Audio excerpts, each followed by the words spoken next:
1 सप्टेंबरला सर्वोच्च न्यायालयाने सर्व शिक्षकांसाठी टीईटी सक्तीबाबत निर्णय दिल्यानंतर बहुतेक जिल्हा परिषदांनी प्रमोशनची प्रक्रिया थांबवली होती. मात्र कुठल्याच जिल्हा परिषदेने नवीन प्रमोशनची प्रक्रिया टीईटी पात्र शिक्षकांसाठी चालू केलेली नव्हती. आता राज्यातील पहिला निर्णय या संदर्भातला झालेला आहे आणि टीईटी सक्तीच्या बाबत आता अंमलबजावणी सुरू करण्यात आली आहे. त्यामुळे जे शिक्षक टीईटी पात्र आहेत त्यांना लॉटरी लागली आहे असंच म्हणावं लागेल. नमस्कार मित्रांनो, आपण पाहतात गेट ऑल स्पेशल हा चॅनल. सविस्तर वृत्त पाहूयात.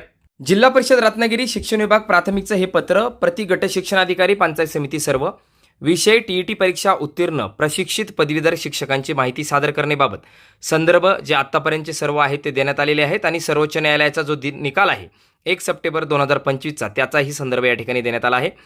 उपरोक्त विषयान्वये टीईटी परीक्षा उत्तीर्ण असणाऱ्या प्रशिक्षित पदवीधर शिक्षकांची किंवा मुख्याध्यापकांची माहिती सादर करण्याबाबत सूचना या पत्रान्वये देण्यात येत आहेत.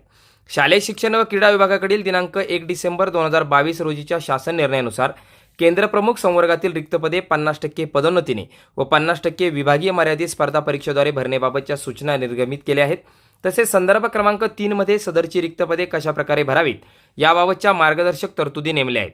तरी मान्य सर्वोच्च न्यायालय नवी दिल्ली यांनी सिव्हिल अपील क्रमांक 1385/2025 व इतर याचिकांवरील निर्गमित अंतिम निर्णय दिनांक 1 सप्टेंबर 2025 रोजी निर्गमित केला आहे. सदरच्या निर्णयान्वये मान्य सर्वोच्च न्यायालय नवी दिल्ली यांनी पदोन्नती करताना टीईटी ही अर्हता आवश्यक असल्याचे नमूद केले आहे. त्यामुळे केंद्रप्रमुख संवर्गातील रिक्त पदे भरताना सदरच्या आदेशाचा अवमान होणार नाही याची दक्षता घेणे आवश्यक आहे.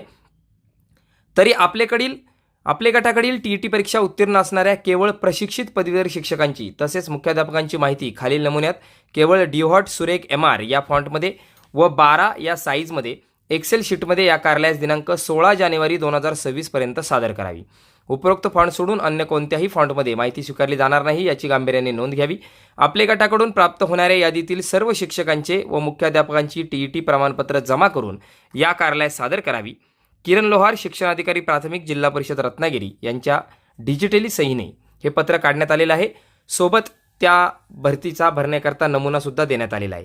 म्हणजेच पदवीधर शिक्षक आणि मुख्याध्यापक यांच्यामधून 50% केंद्रप्रमुखांची पदे हे प्रमोशननी भरण्यासाठी आता फक्त टीईटी पात्र उमेदवारांचाच विचार केला जाणार आहे हे या पत्राने स्पष्ट होत आहे. आणि त्यामुळे राज्यातील हे पहिलं प्रकरण म्हणावं लागेल की सर्वोच्च न्यायालयाच्या निर्णयानंतर त्या संदर्भातली अंमलबजावणी या ठिकाणी सुरू करण्यात आलेली आहे.